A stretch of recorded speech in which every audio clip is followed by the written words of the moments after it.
There was a lot expected out of the 2019 union budget, especially for the automotive industry.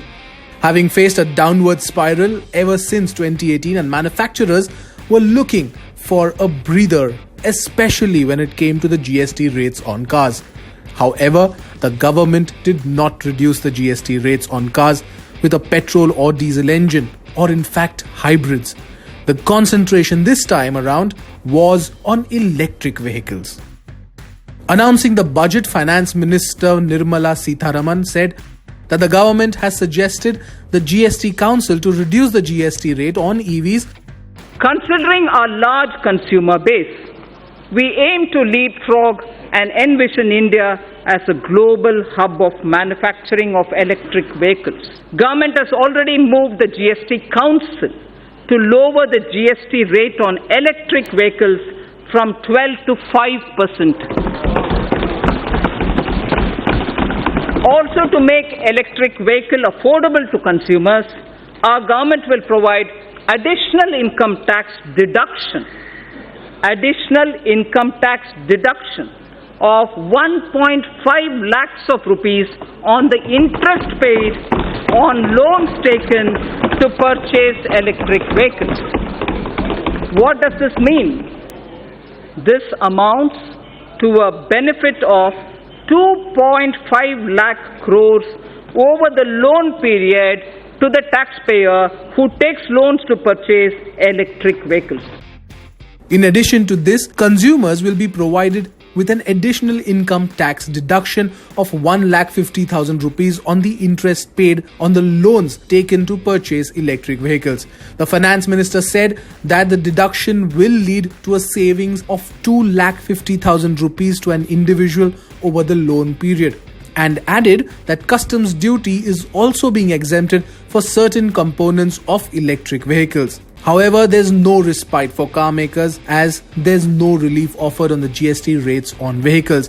In fact, the finance minister added special additional excise duty and road cess on petrol and diesel by 1 rupee per litre each, saying lower crude oil prices provide her with an opportunity to review taxes on the sector.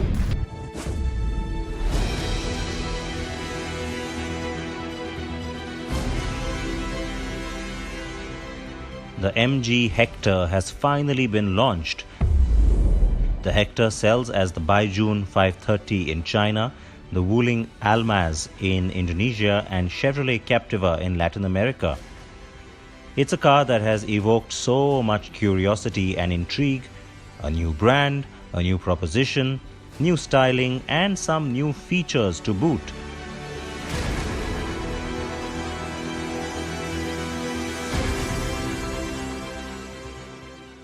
This car is not really about its really attractive face and good looks. It's not really about its performance.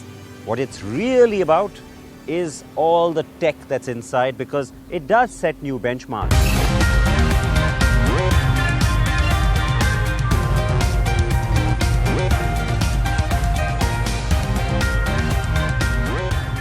But how exactly do those benchmarks measure up? Now the prices are out and the car is priced quite attractively. Better than what most expected, though not quite as aggressive as some had hoped. And here we are showing you a segment comparison, and also one against the best-selling compact that the Hector prices also managed to attack. And that's the smaller Hyundai Creta. But those prices indicate that the closest rival, as we have been saying for some time now, is the Tata Harrier.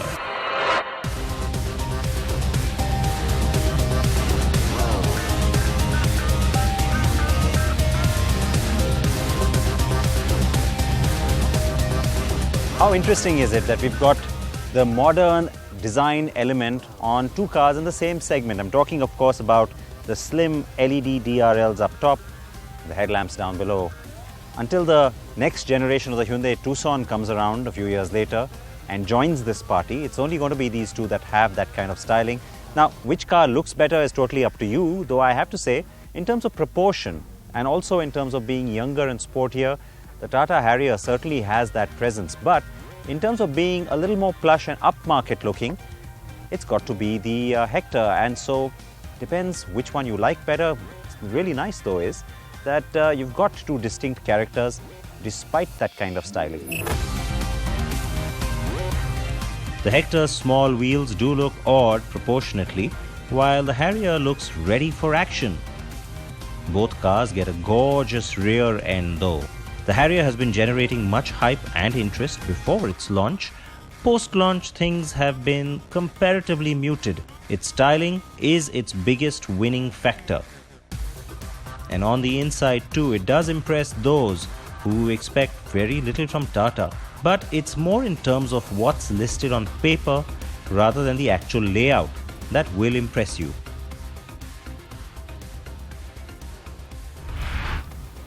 Alright, now inside the Hector, it's a very different experience. Everything seems a little more stylish, a little more modern, and a little better put together. It's not so much about the durability of the materials, it's just the kind of materials that you see here and the layout. Certainly more pleasing. And then there's that. All the tech on board on this car, frankly, it's a no contest.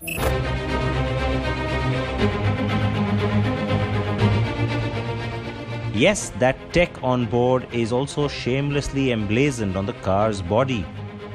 A bit much, yes, but may work for some folks. So to get started, in terms of connectivity, you've got two options. You can hook up your phone, which is what I'm going to do. It's nice that you have actually two different USB points here, one just for charging and one to connect the smartphone to the interface. So you can charge another phone, maybe your passenger can do that. Now, of course, as goes with the territory these days, Apple CarPlay, pretty much standard. There's Android Auto as well. But Startup CarPlay, use all the functions. It's interesting how the MG app logo actually says SAIC right there. So, well, we know that's where it comes from, of course.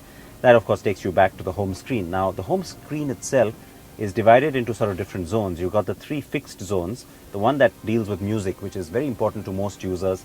Right now, I have the Ghana app that's kind of queued up and paused, so it's showing Ghana. But it could be your iPod, could be your phone music.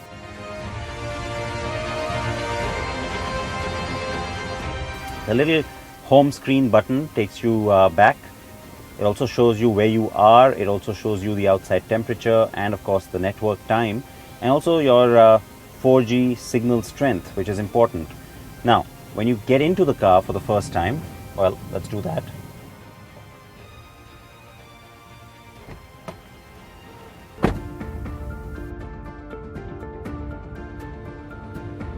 Welcome, Sid.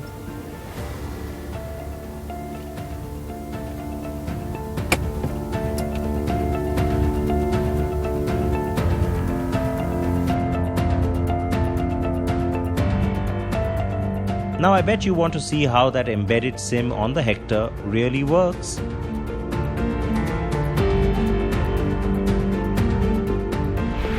Alright, so now while that big screen and all the voice commands and the different apps, well, they pretty much take all your attention, there is another screen that I want to quickly talk about. It's the one down here in the middle of the instrument cluster. Now, we've seen virtual clusters, we've seen information display screens from many cars. The reason I like this in particular is, well, take a look at that. The interface, the kind of finish, the colors, the display, you don't get that even on a car one segment higher than this. Hello MG. Hi, how can I help? Find a Starbucks. I found more than one Starbucks. Which one would you like to pick? Number 2. Line 2. Okay, getting directions to Starbucks. And just like that, the TomTom navigation opens up, finds the route. You will arrive at your destination at 11:59. all set.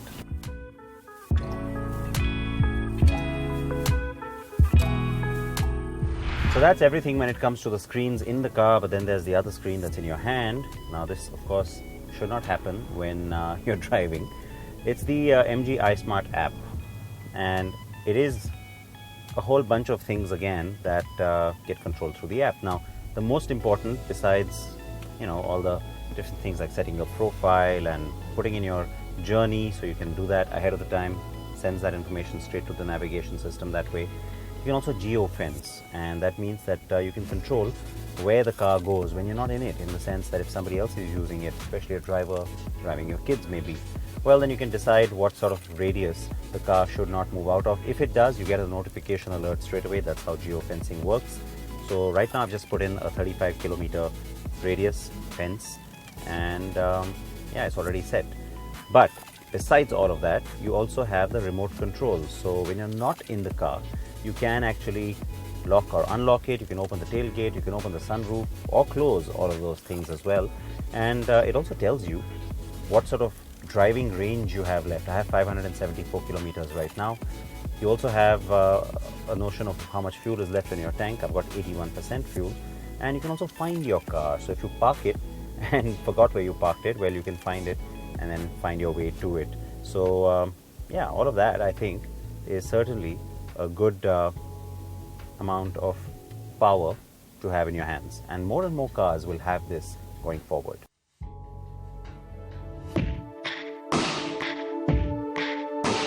Wow, now that is a lot, you have to admit.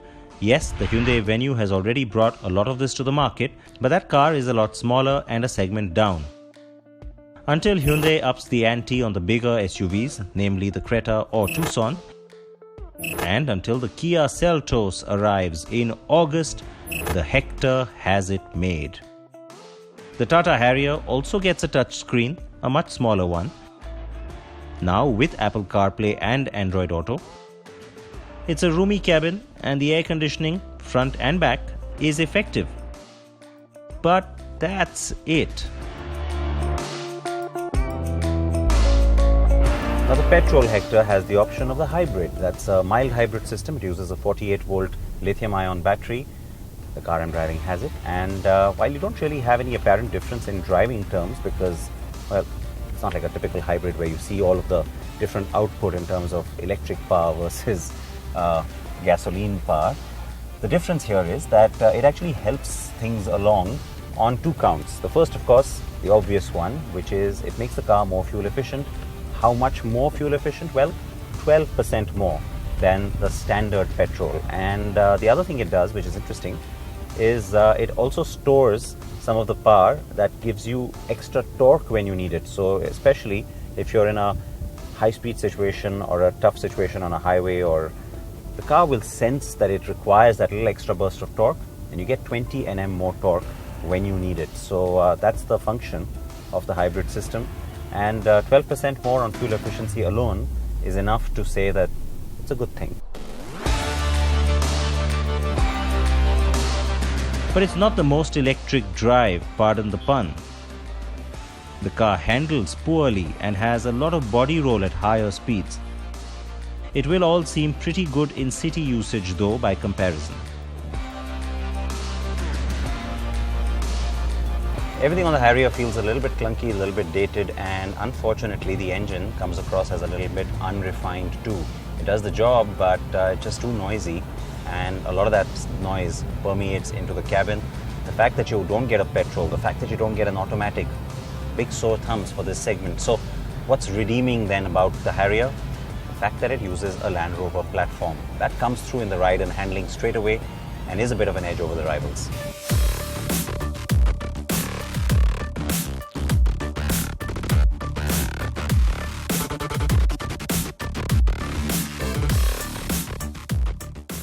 Yes, and that's why on the road is where the start of the difference between the cars shows up.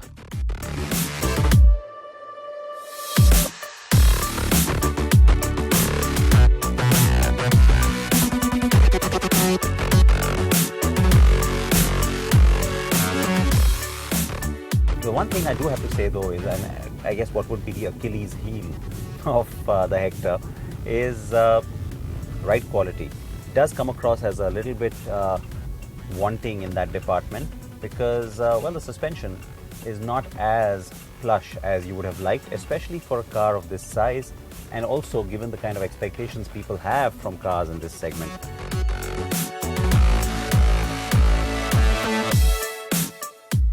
So then finally, the USPs on both are very distinct. Which one should you consider?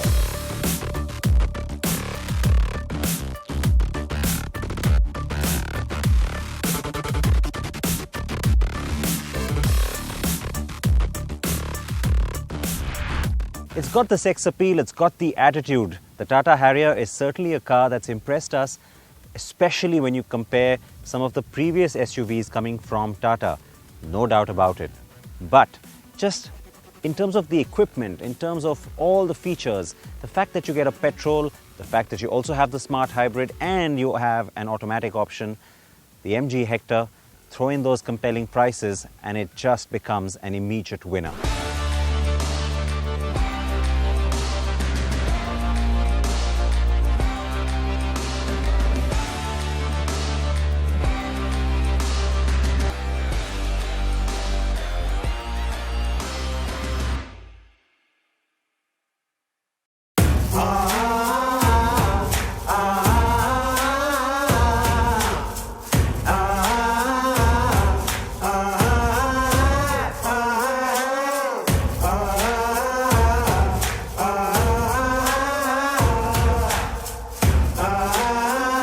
BMW is one amongst those that wants to merge the present and the future, which is why at its first ever NEXTGen event, the company looked far ahead and at the more immediate future.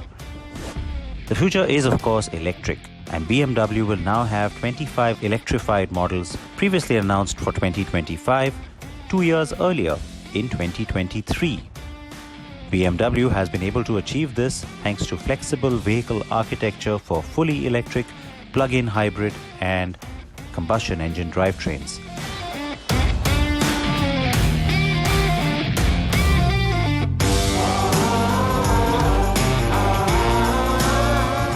The company also says that more than half of the 25 models will be fully electric. The big showcase at NEXTGen were two of its future model concepts. The first is a prelude to the future of the M Performance division.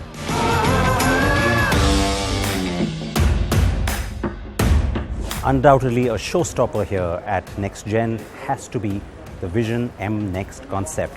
Now, this is all about future mobility, of course, in line with the rest of the theme, but this is also all about performance while staying fully electric.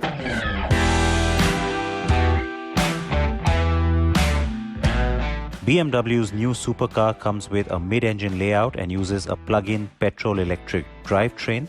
The petrol engine is a newly developed turbocharged 2-litre 4-cylinder unit, which when combined with the two electric motors gives you an output of 600 horses. It gets an all-electric range of 100 kilometers. 0 to 100 kilometers per hour is done in 3 seconds and top speed is rated at 299 kilometers per hour.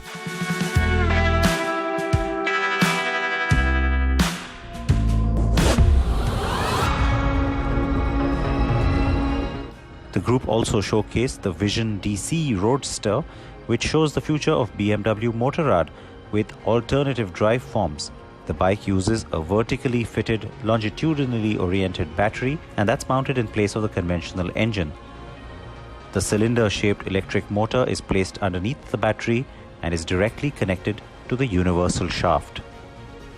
There is extensive use of carbon fiber and aluminium in its construction. By the end of 2019, BMW aims to have more than 500,000 vehicles with fully electric or plug-in hybrid drivetrains on road.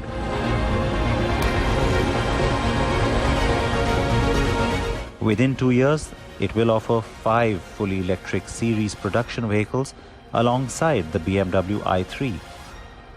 NEXTGen also marked the global premiere of some production models.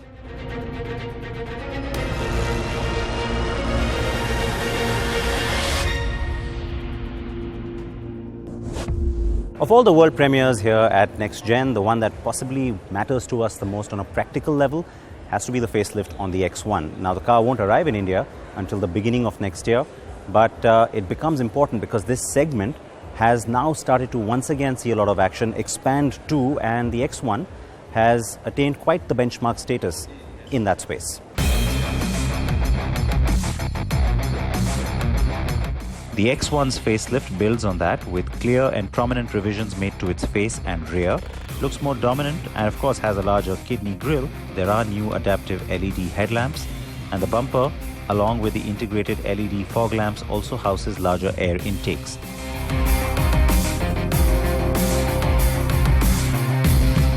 Inside you get a 6.5-inch screen, which is standard, and you can also opt for the 8.8-inch or 10.25-inch touchscreen, which can be operated with the new iDrive. India is likely to get the 2-litre petrol and diesel powertrains.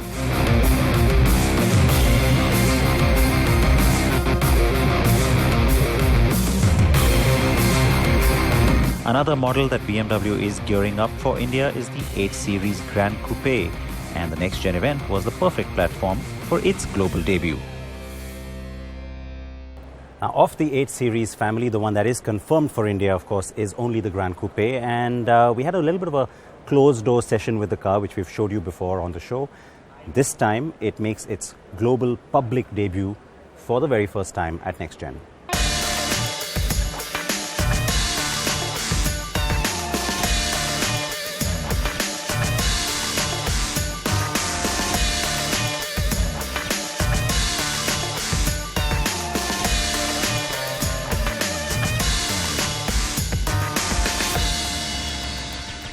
So mechanically, the car remains pretty much the same, but of course there are some very obvious differences, both in terms of styling and of course physically in terms of dimension as well. Back at the NEXTGen event, also making their public debut were the brand new M8 Coupe and convertible models. Design-wise, the M8 family has a few modest touches that are different, notably the aggressive fascia and the blacked out treatment for the big kidney grille.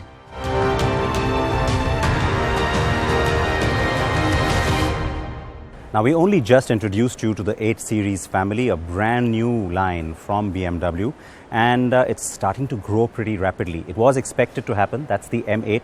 That's the one with the top down, and then you have the Coupe. And many of you will understand why I'm finding this car more alluring. And of course, it's the color, it's the finish, a beautiful matte blue. And I have to tell you, the thing I cannot wait to do now is to get, well, both of them out on the road.